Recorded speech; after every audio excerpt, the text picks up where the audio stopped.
예.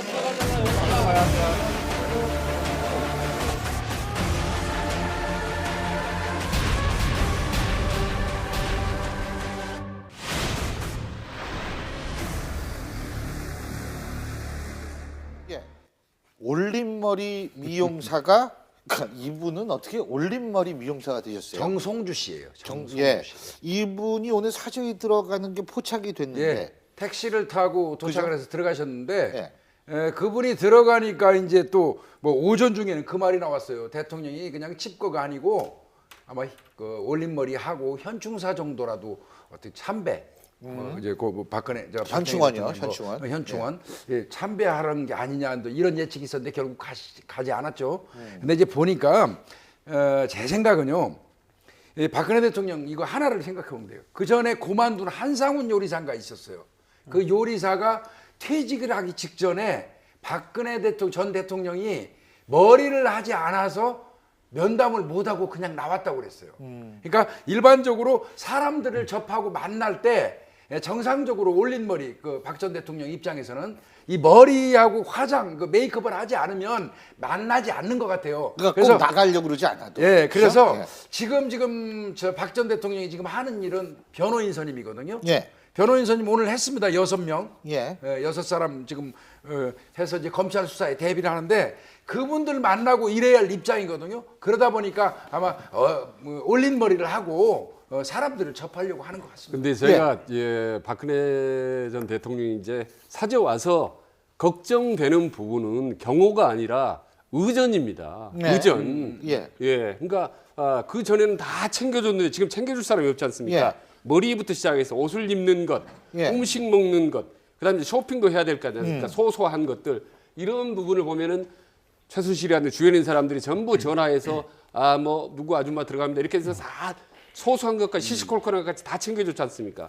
그게 이제 의전이 전부 없어지 않습니까? 탄핵을 받았기 때문에 이런 부분들을 어떻게 해줄지 앞으로 아마도 이 미용실 아주머니 아니고 다양한 사람들이 사저를 아침 낮으로 슬쩍슬쩍 드나들지 않을까라는 생각을 좀 뭐 합니다. 그거야 뭐 필요하면은 들어가는 예. 건 뭐라고. 근데 이제 사실 저 사저를 4년 동안 비워두면서 예. 중도에 사실은 그 가구나 이런 것들을 최순실 씨가 다 가지고 장시호 씨 집으로 다 옮겼다고 합니다. 왜냐하면 옮긴 게 아니고 장시호 씨한테 가져가라. 가져가라고 그랬다는 그랬다는 거예요. 거죠. 준 네, 거니까. 그러다 보니까 사실 요번에 들어가면서 가전제품뿐만 아니라 침대 모든 게 다 새로 들어갔어요. 예. 그러다 보니까 지금 사실 안에서 음식을 할 수 있는 그 여건이 아직 안 된다고 그래요. 그러니까 이게 지금 모든 것들을 새로 갖춰야 되니까. 왜냐하면 갖추려면 또 모든 뭐 조미료라든지 뭐 다 이 음식 할 수 있는 게 다 있어야 되지 않습니까? 이제 그러다 보니까 지금 이제 70대에 하신 김모 씨라는 그 오래전부터 하신 예. 분, 그분이 계시긴 하는데 아직까지 정상적으로 좀 요리를 할 수 있는 그런 그 시스템이 구비가 안 된 것 같아요.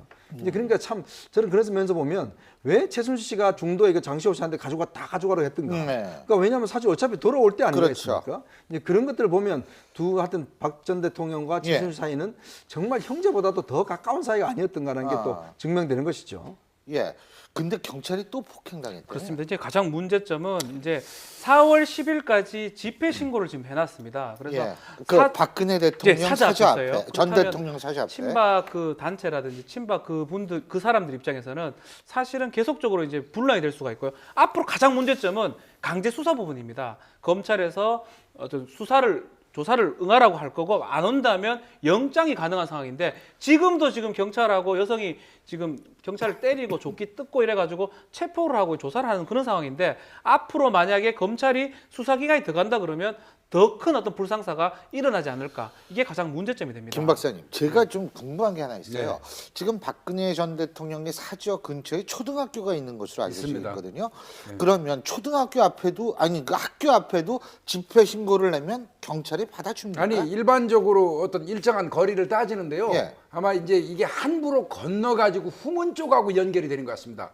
박 전 예. 대통령 사저하고는 그래서 이제 그 부분은 저 허가가 난 걸로 보여지는데요. 예. 그렇다 손치더라도 이제 그 이웃에 있는 주민들이 잠을 못 자거나 계속해서 이사 가라 그러는데. 그다음에 아이들이 거기를 이제 예. 저 통행을 하는데 뭐 심한 성인들의 어떤 그 그 막말 같은 게 아이들한테 가면 교육상 좋지 않다면 집회 이거 관련돼서 가처분 신청할 수 있어요. 아, 가처분 신청할 수 예, 있어요. 그거는 이제 할 수 있는 방법이 있습니다. 아니, 그러니까 지나가는 사람들한테 왜 태극기 안 들었냐고 뭐 그러면서 그것도 시비를 bun다고 그래요. 예. 그 기자들 그 차 진행하니까 그냥 들어놓고 못 간다고 하고 있고 참 저런 거 보면 너무 심하게 지금 하는 것 같습니다. 그러면 뭐 이 앞을 지나갈 땐 호신용 타극기를 하나씩 갖고 다니는 것도 하나의 방법이 아닐까라는 생각이 들 수밖에 없네요.